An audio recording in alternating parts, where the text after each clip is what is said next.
s'est passé à l'hôpital et dans laquelle en fait, je sentais un peu, je savais pas trop quelle attitude elle avait. En fait, c'est une jeune fille qui avait été emmenée à l'hôpital. Elle était en arrêt cardiaque et parce qu'elle avait fumé du cannabis. Elle avait pris 3 joints de cannabis. Après, son cœur s'était arrêté. Donc, elle n'avait pas été amassée tout de suite et vraiment son pronostic vital était engagé. Et lundi, quand j'arrive à l'hôpital, cette jeune fille était dans le coma. Et vraiment, son pronostic était vraiment défectueuse. Il n'y avait pas d'espoir. Et il y a sa maman qui était là et qui était vraiment en pleurs. Elle pleurait de toutes ses larmes, elle pleurait sa fille et les médecins sont venus la voir pour lui dire que vraiment il n'y avait pas d'espoir. Il n'y avait pas d'espoir parce que lorsqu'elle a fait l'arrêt cardiaque, elle n'a pas été massée. Et voyant cette femme pleurer, bien qu'on n'a pas le droit de parler de Dieu à l'hôpital, moi je me suis approchée d'elle et puis j'ai commencé à lui parler du Seigneur. Je lui ai demandé si elle priait, si elle connaissait le Seigneur.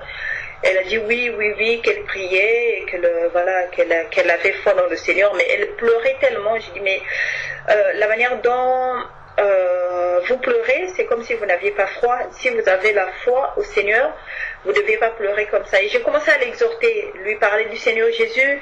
Elle me dit, mais les médecins viennent de dire qu'il n'y a pas d'espoir. J'ai dit, bon, le médecin est un homme. Le médecin, il a dit par rapport à ses capacités d'homme qui sont limitées, mais Jésus n'a pas dit son dernier mot.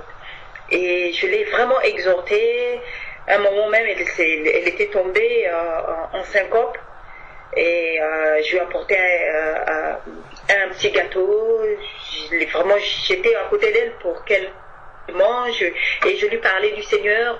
Je lui disais d'avoir foi. Je lui disais que dans la prière, avec la prière, le Seigneur agit. Je lui ai rappelé la parole de Dieu.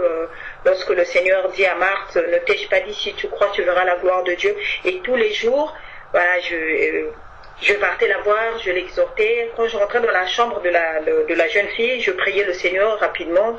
Quand j'étais seule, je priais, je demandais au Seigneur de pardonner à cette jeune fille et de pouvoir lui faire la grâce parce qu'elle n'a pas eu le temps de le connaître, lui, le Seigneur, et que le Seigneur était capable de ramener cette jeune fille à la vie parce qu'il est le chemin, la vérité et la vie. Et à partir de d'avant-hier déjà, on lui avait fait l'électroencéphalogramme. Je suis partie voir la technicienne pour demander s'il y avait quand même une activité cérébrale. Là, elle me dit oui, il y a une petite activité, mais le problème est qu'elle est dans un coma alpha et vraiment, on ne sait pas. Il n'y a pas beaucoup d'espoir. J'ai dit ok. J'ai prié. Parfois, je partais au vestiaire, je priais, je demandais au Seigneur vraiment d'accomplir ce miracle. Et quand je quittais le service, en fait, je savais pas que la dame, pareil, elle emmenait un prêtre qui partait prier dans la chambre de la jeune fille. Et hier, elle a commencé à serrer la main. Et elle a commencé à bouger et tout. On lui disait serre la main, elle serrait la main. On lui disait d'ouvrir les yeux, elle ouvrait les yeux. Et comme au début, elle était en détresse respiratoire aiguë. Après, on a enlevé l'aspire protégé, on a enlevé tout. On lui a mis un circuit normal parce que son état s'améliorait de jour en jour, vraiment à l'étonnement des médecins et tout. Et je continuais à exhorter cette maman qu'elle s'accroche au Seigneur Jésus.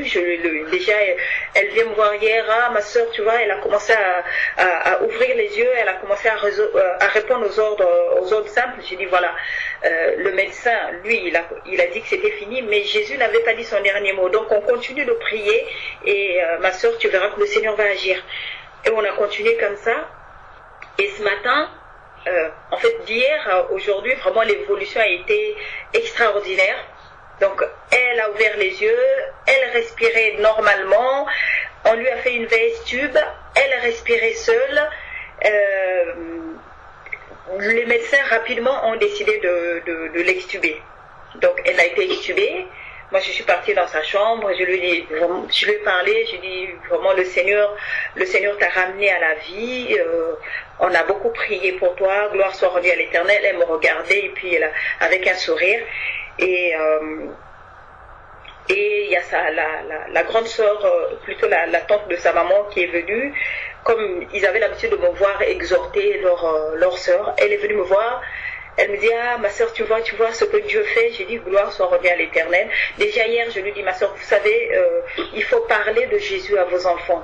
J'ai dit, il faut pas, même si on est dans des pays développés, on est en Europe, mais lorsque toi tu connais le Seigneur, il faut aussi parler à tes enfants de Dieu pour les empêcher de faire des choses qui ne sont pas bien. Tu leur parles pas du Seigneur, c'est pas bien.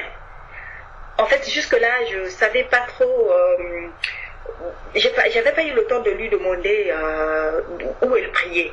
Bon, on a continué à prier comme ça, comme on était vraiment, on a commencé et on a continué comme ça.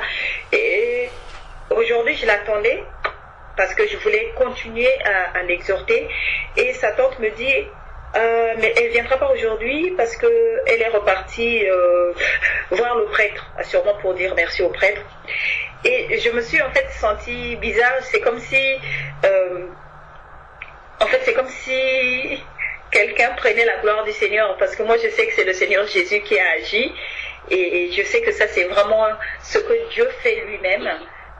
Les médecins déclarent que c'est fini, mais Jésus démontre que c'est lui qui a le dernier mot. Et j'ai pas eu le temps de voir cette femme, et vraiment je suis sortie de l'hôpital avec un sentiment de quelque chose d'inachevé, en même temps une petite déception, dans le sens où c'est là où je me suis rendu compte que cette femme était catholique. Et que je me suis dit, elle va sûrement attribuer ça, parce qu'elle a dû prier Marie, elle a prié avec le prêtre. J'ai dit, Seigneur Jésus, je sais que c'est toi qui agis, et je sais que c'est toi qui m'a envoyé vers cette femme-là pour lui parler, pour l'exhorter, pour lui parler de toi. Mais j'étais pas trop bien. Pour moi, il fallait que je continue de faire le travail, de l'exhorter, de lui parler de Jésus-Christ, de vraiment lui dire que c'est l'œuvre de Jésus et non pas la présence d'un prêtre et non pas Marie, mais que c'est Jésus qui a fait ça. Malheureusement, je sais que mardi, quand je repartirai, la petite ne sera plus dans le service, parce que vu l'évolution, comment elle a évolué, déjà là elle parle, c'est sûr que pendant ces jours-ci elle va sortir. Et en fait, je voulais savoir quelle attitude on peut avoir vraiment vis-à-vis des situations comme ça, où après on se rend compte que la personne elle est catholique, elle va sûrement attribuer cette résurrection, parce que la personne, son enfant c'était fini, mais le Seigneur a fait qu'elle a repris une activité cérébrale, elle a repris une respiration normale, et qu'aujourd'hui elle sort du coma, elle se met même à parler en un laps de temps qui étonne les médecins, mais elle va sûrement aller remercier à l'église catholique. Je dis, Seigneur Jésus, je sais que c'est toi. En fait, vraiment, je ne sais pas trop comment prendre ça.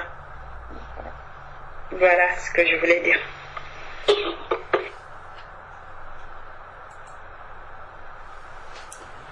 Amen. Donc, si je peux apporter quelque chose par rapport à ce sujet, c'est déjà de rendre gloire au Seigneur de ce que son nom a été invoqué, et il a honoré son nom. Il est venu, il a manifesté sa puissance. Déjà dans cette circonstance-là, les médecins sont confondus. Les êtres humains, catholiques ou pas, en tout cas, savent que ce n'est pas la main d'un homme qui a fait ça. Ça au moins c'est certain. Amen. Puisque la médecine avait déjà donné son pronostic et ce n'est pas ce qui s'est passé. Donc ils savent au moins que la réponse vient du Très-Haut. Bon. Maintenant, que cela soit attribué aux prêtres, c'est l'ignorance de cette femme-là qui la pousse à attribuer ça aux prêtres, parce que c'est ce qu'elle connaît jusqu'à présent. Donc, lorsque nous regardons ici, là, dans Matthieu chapitre 5, Matthieu chapitre 5, au verset 45, il est dit, au verset 45, « Alors vous serez appelés fils de votre Père qui est dans les cieux, car il fait lever le soleil sur les méchants et sur les bons, et il fait pleuvoir sur les justes et sur les injustes. » Donc Dieu est capable de guérir un païen. Même si un païen prie, il dit « Mon Dieu, aide-moi, sauve-moi », Dieu est capable de le sauver, de le guérir, qu'il soit catholique, qu'il soit bouddhiste, qu'il soit musulman. Il crie à Dieu, même s'il ne connaît pas Dieu, même si c'est Allah qui l'appelle, le Dieu vivant est capable de lui faire grâce et de le sortir de la détresse. C'est pas une obligation, mais il peut le faire. Donc, c'est une promesse pour les enfants de Dieu, mais ceux qui ne sont pas les enfants de Dieu peuvent être aussi au bénéfice de la grâce de Dieu, comme on a dit tout à l'heure, tout simplement parce qu'ils sont des créatures de Dieu, c'est Dieu qui les a créés. Donc, Dieu peut faire grâce à ces personnes-là, qu'ils soient catholiques. Bon, maintenant, elle n'attribue pas ça bon, elle ne donne pas la gloire uniquement à Dieu parce qu'elle ne le sait pas. Donc moi je mets ça plus sur le compte de l'ignorance. Donc tu as fait ce que tu as cru bon de faire, hein? Tu l'as fait conduire par le Saint-Esprit jusqu'à ce que vous en arrivez à voir la jeune fille se lever. Je crois que maintenant ce qu'il faut continuer à faire, c'est de prier pour cette dame, pour que le Seigneur lui ouvre les yeux, pour qu'elle puisse rencontrer sur son chemin quelqu'un d'autre, ou toi toujours, bien voilà, une personne qui va vraiment l'amener à la véritable foi. Parce qu'aujourd'hui, on sait déjà qu'il y a une étincelle. Donc, si on lui parle des miracles de Dieu, elle le sait, parce qu'elle a vécu. Elle ne le connaît pas, elle ne le sait pas d'après la parole de Dieu, peut-être parce qu'elle ne connaît pas la parole de Dieu correctement, mais elle sait que la puissance de Dieu existe parce qu'elle a expérimenté. Si on lui dit les miracles de Dieu, elle saura que ça existe. Donc, maintenant, vraiment que Dieu mette quelqu'un sur son chemin, comme il a pu faire pour Corneille, qui était un homme pieux, aimant Dieu, et Dieu a dépêché Pierre pour que Pierre aille chez Corneille lui annoncer la vérité. On peut voir encore Saul de Tarse qui croyait servir Dieu, mais qui luttait contre l'église du Seigneur. Le Seigneur lui-même est intervenu, il a arrêté Saul et il a envoyé Ananias pour que Ananias lui ouvre les yeux. Donc on peut encore voir le cas de l'eunuque éthiopien qui était allé à Jérusalem pour adorer Dieu alors qu'il ne connaissait pas Dieu. Pendant qu'il était en train de lire le rouleau d'Ésaïe, Dieu a dépêché Philippe pour que Philippe vienne lui annoncer la parole véritable de Dieu et l'amène à la conversion. On a encore le cas du geôlier. Le geôlier était là en prison, il avait soif de Dieu, mais il n'avait exprimé ça à personne. Dieu a permis que ses serviteurs puissent être arrêtés, mis en prison, juste pour lui annoncer la parole au geôlier, afin qu'il soit sauvé, lui et sa famille.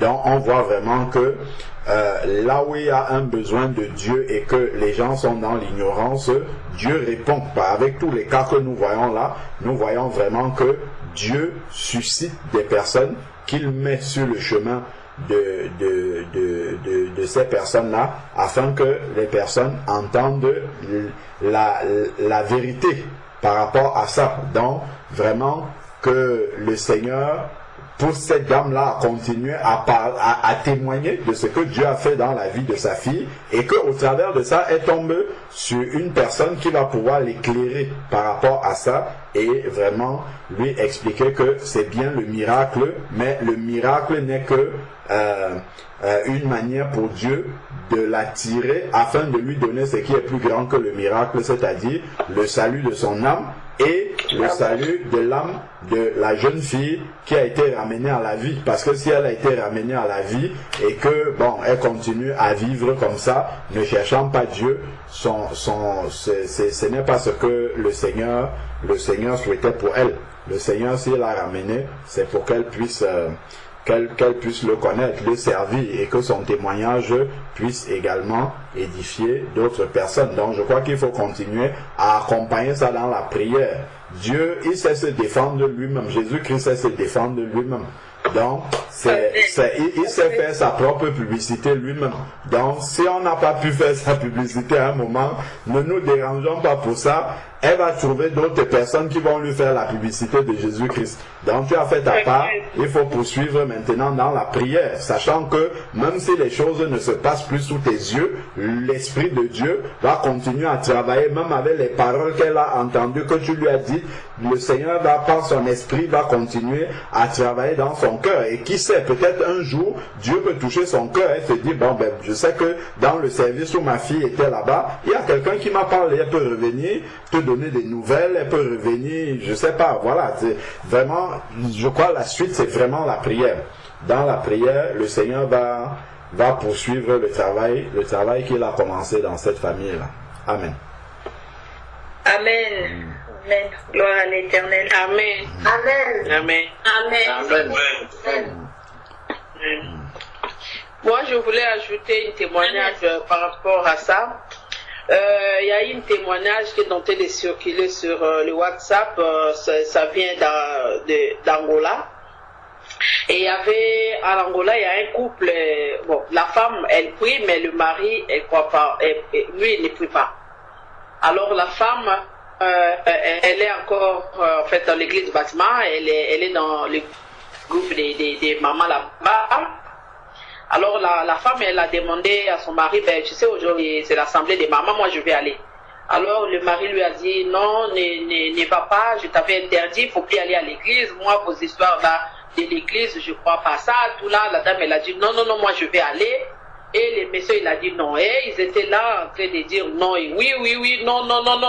Fin de fin, la madame s'est opposée et elle dit qu'elle va aller à l'église. Et le monsieur lui a dit, si tu vas à l'église, ce qui va arriver derrière toi, tu vas assumer ça. La dame, elle a dit, je vais partir, même s'il m'arrive quelque chose, je vais aller. Le monsieur, il a dit, tu insistes. Il a dit, oui, j'insiste, je vais aller à l'église. Elle a fait la tête de Dieu, elle est partie. Alors, derrière, quand la dame, elle est partie, le monsieur, la dame, elle est partie à l'église, elle a fait ce qu'elle allait faire là-bas. En retournant à la maison, elle a trouvé, ils avaient 4 enfants, elle trouve seulement 3 enfants. Et il demande, mais où est papa? Les enfants, ils ont dit que non, papa, il vient de rentrer ici à la maison, mais il a pris son sac vite fait, même la chemise était ouverte, elle est tentée de fermer ça en partant, il nous a rien dit. Mais où est-ce qu'il est parti? Les enfants disent, on ne sait pas. Alors la dame, elle a pris conscience de demander où est l'autre enfant, en fait, le cadet. Oh, on ne sait pas, mais on l'a vu avec papa un instant, mais on ne sait plus où elle est. La dame, elle commençait à se culpabiliser. Mais où elle m'a dit, le monsieur m'a dit qu'il va faire quelque chose de grave que je vais regretter toute ma vie. Alors l'idée est venue directement à la dame de dire, mais qu'est-ce qu'il a fait à mon fils? On a commencé à chercher le fils où il pouvait aller jouer chez ses amis, on ne l'a pas vu. Après, il dit, mais vous n'avez pas vu votre frère? Oh non. Mais l'autre, il vient, il dit, non maman, on l'a vu, il partait parce qu'en Angola, ils ont un système là-bas, comme l'eau c'est difficile, ils creusent le trou pour mettre de l'eau, les tanks, on appelle ça là-bas. Alors, le monsieur a pris l'enfant, il a enlevé le truc qu'on met sous, il a jeté l'enfant dedans dans les trous. Alors, quand l'enfant il a dit, moi j'avais vu papa, il partait comme ça avec mon frère.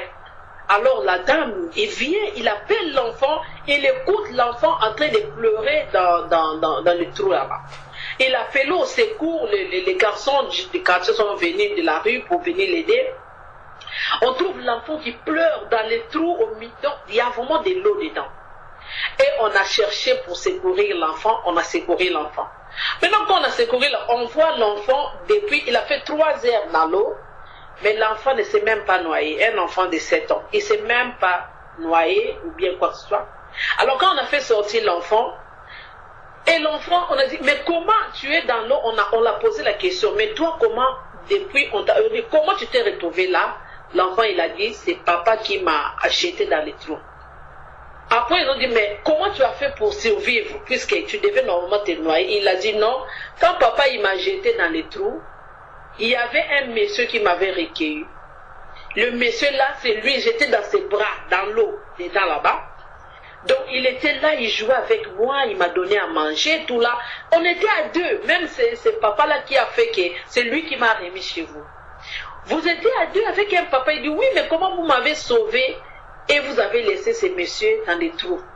Alors les garçons là, ils sont encore retournés dans les trous pour regarder s'il y avait encore une autre personne. Il n'y avait pas quelqu'un. Après, bon, il y avait quelqu'un, comme c'était la nouvelle était éparpillée dans les quartiers, beaucoup de gens étaient là, ils ont compris, le papa là, il était comment? L'enfant, il a expliqué, il était habillé tout en blanc, il était gentil, tout là. Alors, ils ont compris que c'était Jésus-Christ. Moi, quand j'ai écouté les témoignages, j'ai dit, mais comment le Seigneur peut faire la femme? Parce que la Bible nous dit, la femme doit être soumise à son mari.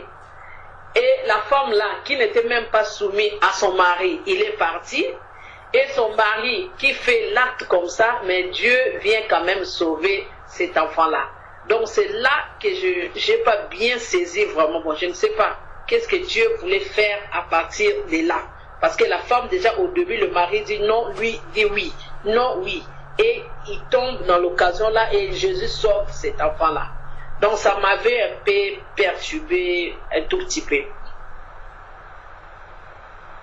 Ouais. Amen. Ok. Moi, je vais dire quelque chose par rapport au témoignage, à la question que la sœur Irène a posée. Prenons le livre de Jude. Jude.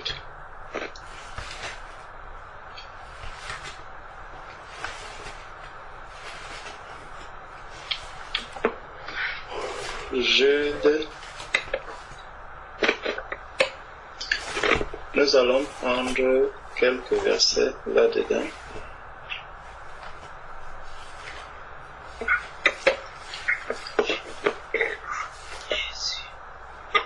Ce que nous devons savoir déjà, c'est que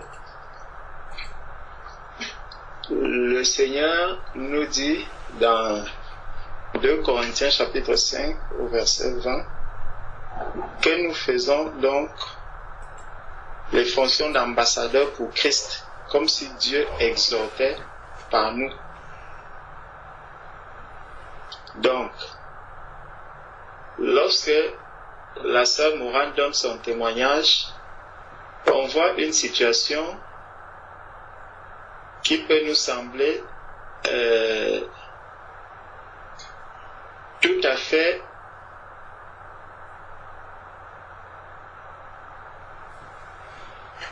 qui manifeste, qui montre peut-être l'insoumission de l'un ou la désobéissance du mari, mais on voit Dieu qui vient agir. On voit Dieu qui vient se manifester. L'amour de Dieu ne choisit pas les personnes. Dieu manifeste son amour envers tous les êtres humains.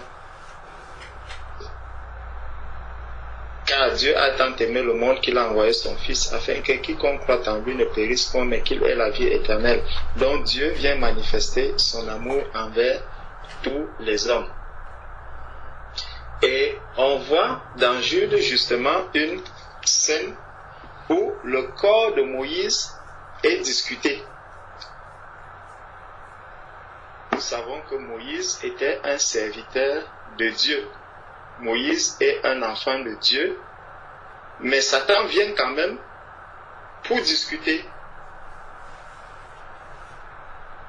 Et il se retrouve dans la situation que la sœur se demandait, mais comment est-ce que je dois faire maintenant? Quelle attitude je dois adopter? Est-ce que je dois m'attrister? Est-ce que je dois me réjouir? Dans Jude, à partir du verset 8, il est dit, malgré cela, ces hommes aussi, entraînés par leur rêverie, souillent pareillement leur chair, méprisent l'autorité et injurent les gloires. Or, l'archange Michel, lorsqu'il contestait avec le diable et lui disputait le corps de Moïse, n'osa pas porter contre lui jugement injurieux, mais il dit que le Seigneur te réprime. Et au contraire, ils parlent d'une manière injurieuse de ce qu'ils ignorent et ils se corrompent dans ce qu'ils savent naturellement comme les brutes. Malheur à eux, car ils ont suivi la voie de Caïn, ils se sont jetés pour un salaire dans l'égarement de Balaam, ils se sont perdus dans la révolte de Corée. Donc, le Seigneur, lorsque il agit dans une vie, lorsqu'il se manifeste, le Seigneur, la parole de Dieu nous dit que Dieu ne partage sa gloire avec personne. Dieu ne fait pas du bien à un être humain, surtout qui est païen, pour que ce païen se sente par exemple comme redevable à Dieu. Dieu vient manifester son amour sans attendre que tu te sentes un peu comme obligé de l'accepter. C'est que Dieu vient, il dit, je fais grâce à qui je veux faire grâce. Je vois un malade, je vois ma fille en train de prier pour un malade, je vais faire grâce à cette personne. Il fait grâce à cette personne, point barre. Que l'on dise que c'est le prêtre qui l'a fait, que l'on dise même que c'est Marie qui l'a fait et tout, pour le Seigneur, cela n'a aucune importance, aucune valeur. Parce que si Dieu veut aussi leur montrer que, bon, vous avez donné la gloire au diable, maintenant, je retire le souffle de vie, il le fait immédiatement. Donc, Dieu fait grâce à qui il veut. La seule chose, c'est que et ça, ce n'est pas seulement propre aux catholiques. Ce n'est pas seulement propre aux catholiques. C'est propre à toutes les religions. Ma soeur, c'est propre à toutes les religions. Tu vas voir que même si c'est un protestant si cette personne était un protestant, tu peux venir, tu l'exhortes, tu lui parles. Lui, il va voir une sœur, il dit, ah, cette sœur-ci, qu'est-ce qu'elle peut bien me faire? Tant que son pasteur ne vient pas prier avec la robe de pasteur, avec le col blanc, pour elle, elle ne croit pas que la prière peut avoir un effet. Un catholique, tant que le prêtre n'est pas venu, et si elle voit même que le prêtre vient avec l'évêque, là, elle est sûre que la prière va être exaucée en ce moment-là. Mais Dieu fait grâce. Parce que tu peux venir, tu finis de prier, le prêtre vient avec l'évêque, ils se mettent aussi à prier, ta prière aura eu un effet, tous seront contents que, ah voilà, l'évêque est venu. Quand cet évêque était venu, tout s'est bien passé. Gloire à Dieu. Toujours. Ma soeur, ne te gêne même pas du tout. La seule chose, commence à prier pour cette femme. Commence à prier pour cette femme. Pour que ses yeux s'ouvrent. Pour qu'elle comprenne que aucun ne peut avoir la possibilité soit d'opérer un miracle dans la vie de quelqu'un. Le diable vient pour tromper les personnes. Si le diable vient te donner quelque chose à la main gauche, il attend le retour à la main droite. Il ne donne jamais gratuitement. Et c'est pour ça qu'il faut prier pour cette femme. Pour que, quand le diable, si elle commence à croire que c'est le prêtre qui est venu faire ceci, elle va commencer maintenant à idolâtrer le prêtre, de sorte que dès qu'une maladie arrive, il faudrait que ce prêtre-là soit là. Dès que quelque chose arrive, il faudrait que ce prêtre-là soit là. Donc, on devient dépendant du prêtre. Tout comme ceux qui sont dans la religion sont dépendants de leur pasteur, ils sont dépendants des autorités de leur religion. Jusqu'au point où Paul demande si c'est au nom de Paul ou de Silas ou moi je suis de Paul, d'Apollos ou d'Apollos que vous avez été baptisés. Parce que ces personnes, tant qu'un prêtre, d'abord vous voyez dans la religion, si un pasteur ne baptise pas, le baptême ne peut pas avoir lieu. Il faut que le pasteur vienne là. Même les anciens d'église, ils ne baptisent pas. Dans la religion, les anciens d'église ne baptisent pas dans la religion. Ce n'est que le pasteur, c'est les bishops et autres, c'est eux qui baptisent. De même dans la religion catholique, ça ne sera pas un diacre qui va baptiser, ça ne sera pas quelque... Pourtant, on a vu Philippe qui est allé baptiser l'eunuque éthiopien. Mais tu ne peux pas voir dans la religion, dans l'église catholique, quelqu'un, si ce n'est pas un prêtre, qui va engager quelqu'un dans le... Bon, asperger, quand je dis même baptême, venir asperger de l'eau sur la tête de quelqu'un. Donc, les pasteurs dans la religion occupent une place très élevée. Comme le prêtre aussi dans l'église catholique occupe une place très très très élevée. Marie encore va occuper une place supra-élevée, au point où même dans la Bible, on voit, parce que quand on parle du prêtre, le prêtre, quand il va arriver, il va parler de qui? Il viendra parler de Marie. Il viendra faire le chapelet, après ils vont prier Marie, et c'est tout. Et ils peuvent le prouver, même par les Écritures. Ils peuvent le prouver si nous prenons Jérémie, chapitre 44.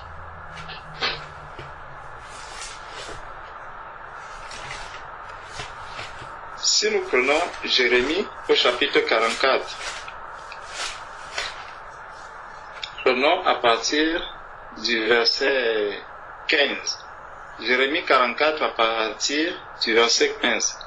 Tous les hommes qui savaient que leurs femmes offraient de l'encens à d'autres dieux, toutes les femmes qui se trouvaient là, en grand nombre, et tout le peuple qui demeurait au pays d'Égypte, à Patros, répondit ainsi à Jérémie: nous ne t'obéirons en rien de ce que tu nous as dit au nom de l'Éternel, mais nous voulons agir comme l'a déclaré notre bouche, offrir de l'encens à la reine du ciel et lui faire des libations comme nous l'avons fait, nous et nos pères, nos rois et nos chefs, dans les villes de Juda et dans les rues de Jérusalem. Alors nous avions du pain pour nous rassasier, nous étions heureux et nous n'éprouvions pas de malheur. Et depuis que nous avons cessé d'offrir de l'encens à la reine du ciel et de leur faire des libations, nous avons manqué de tout et nous avons été consumés par l'épée de la famine.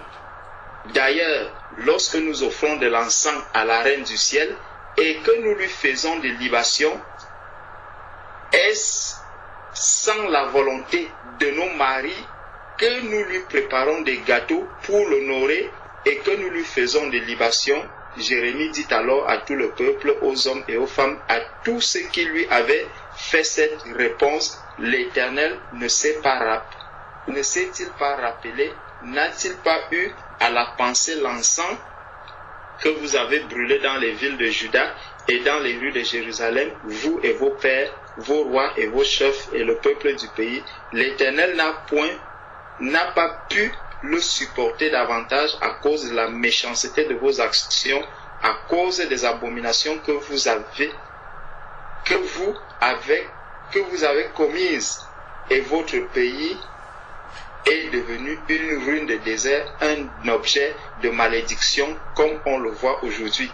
Donc on voit bien le peuple qui refuse d'accepter la volonté de Dieu, qui refuse d'accepter ce que Dieu vient leur dire. Parce que eux, ils croient à la reine du ciel. Ils estiment que lorsqu'ils donnaient de l'encens et offraient des libations à la reine du ciel, ils étaient exaucés. Donc ils recevaient ce qu'ils demandaient à la reine du ciel. Maintenant qu'ils ont cessé de faire cela, ils voient qu'ils sont dans la misère. Voilà pourquoi les catholiques sont détenus et retenus captifs. Parce qu'ils continuent à croire que en donnant des libations, en faisant toutes ces choses-là, la reine du ciel continue de répondre à leurs prières. Regardez un peu ici, on est dans le livre de Jérémie, mais on parle déjà de la reine du ciel. Demandez donc à un catholique que Marie est arrivée dans la Bible. À quel moment? Mais ici on est dans le livre de Jérémie. Combien d'années avant que Marie, la mère de Jésus, n'arrive? Combien d'années est-ce que Marie a vécu avant? Et on voit par la suite justement que ces appellations, ces transformations de la reine du ciel, elles ont évolué jusqu'à ce qu'on vienne donner cela à Marie, la mère de Jésus, en disant que c'est elle qui est maintenant la reine du ciel. Tout ça pour camoufler une idole, tout ça pour camoufler le faux. Donc, attribuer la gloire qui revient au Seigneur à des idoles dans ces milieux, ça ne date pas d'aujourd'hui. Ma sœur, ça ne date pas d'aujourd'hui. Jérémie a été confronté à cela.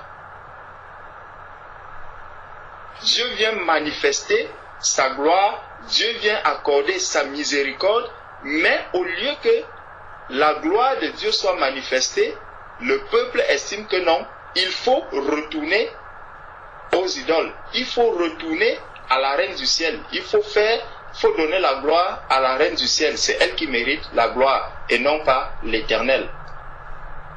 Même Jérémie a été attristé quand il a vu cela. Il a été vraiment affecté. Tout enfant de Dieu peut être affecté par cela. Mais il ne faut pas baisser les bras. Il faut savoir que c'est un combat en fait. C'est un combat. Et le combat, le but c'est quoi? C'est que lorsque tu vois quelqu'un, on te dit celui-ci c'est un musulman, que tu arrives, tu lui demandes d'abord, si Dieu te guérit, dis que tu vas sortir du catholicisme. Il ne faut pas poser cette question. Il ne faut même pas donner cette condition.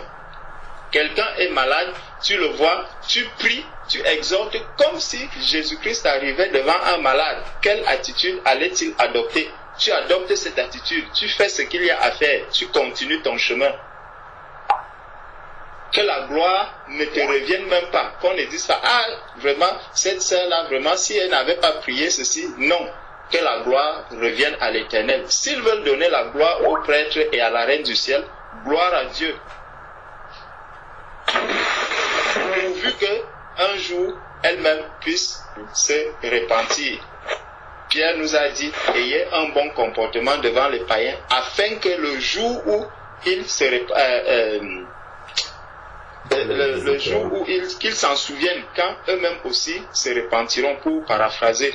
Donc quand ils deviendront enfants de Dieu, ils se souviendront que l'acte que cette sœur-là avait posé, vraiment, je me repens Seigneur parce que j'avais donné la gloire à un homme, j'avais donné la gloire à la reine du ciel plutôt qu'à toi. Donc, sois en paix ma sœur, réjouis-toi d'avoir accompli la volonté de Dieu dans la vie de cette personne. Continue à rendre gloire à Dieu continue à faire le travail que tu fais dans cet hôpital. Le Seigneur même porte ses regards sur toi. Amen. Amen. Que son nom soit glorifié. Amen. Amen. Amen. Amen. Amen. Amen. Amen.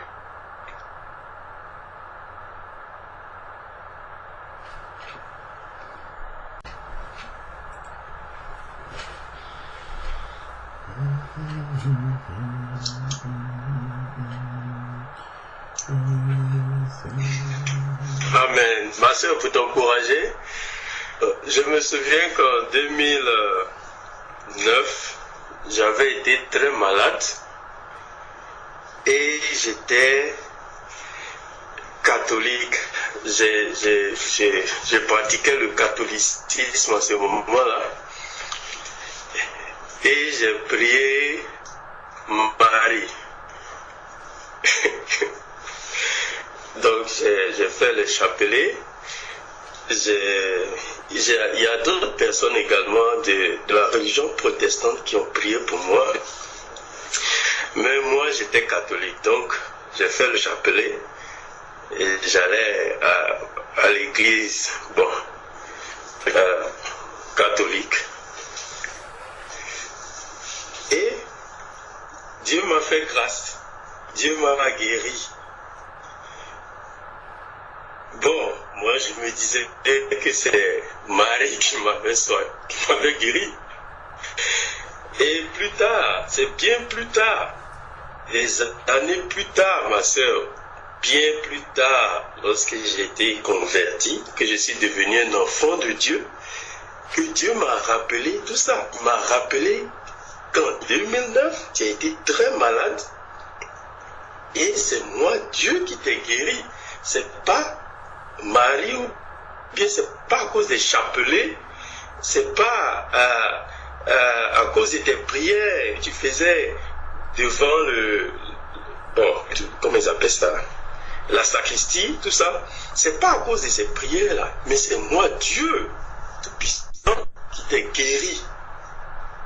Et c'est là que j'ai réalisé tout ça. En fait, j'étais totalement dans l'ignorance.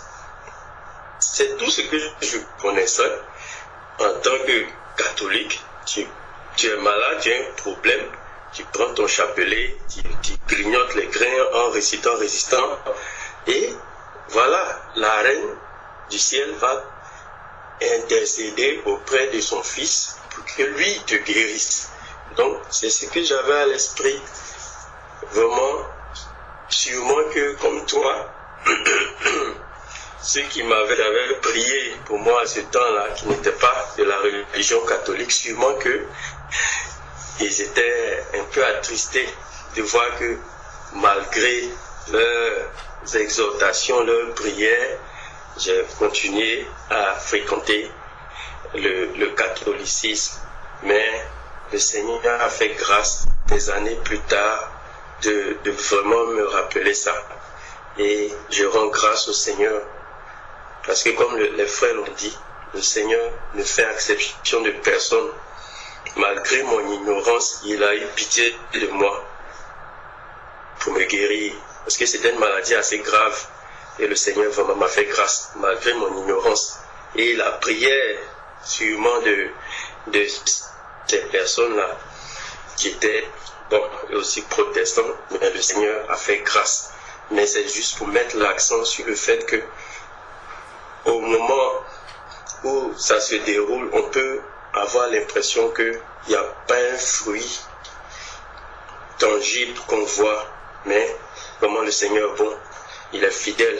Avec la prière, ma soeur, la dame va sûrement se rappeler et par l'Esprit Saint lui rappeler qu'un jour, à l'hôpital, il y a une dame qui t'a prêché et elle t'a vraiment dit, exhorté selon la vérité. Selon la vérité. Et vraiment le Seigneur va faire grâce. Donc vraiment, sois encouragé, ma soeur. Continue vraiment de prier, d'exhorter, vraiment par amour. Et Dieu fait grâce. Amen. Amen. Amen. Amen. Amen. Gloire à l'Éternel. Amen. Amen. Amen. Gloire au Seigneur. Amen. Amen.